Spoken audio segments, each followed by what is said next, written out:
So now let's see how we can email guests in an event inside of Google Calendar. So in order to email guests, you can see that I have some events right here. And now what I want to do is I want to email out guests in this meeting event right here.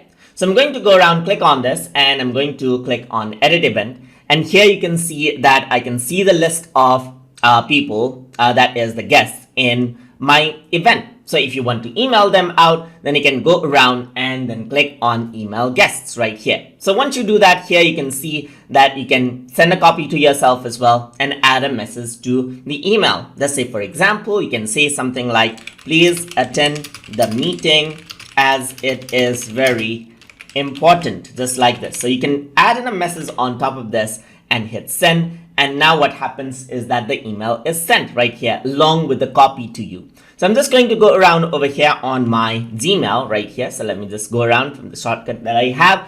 And then in your inbox, you can see the copy of the email is there. So you can see that this is how the other person will be able to view out the email right there.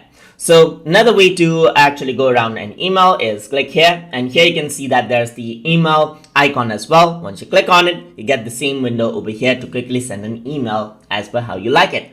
And that is how you can email guests in your event as you like it inside of Google Calendar. So I hope you guys learned something as always. And as always, please like, comment, share, and subscribe.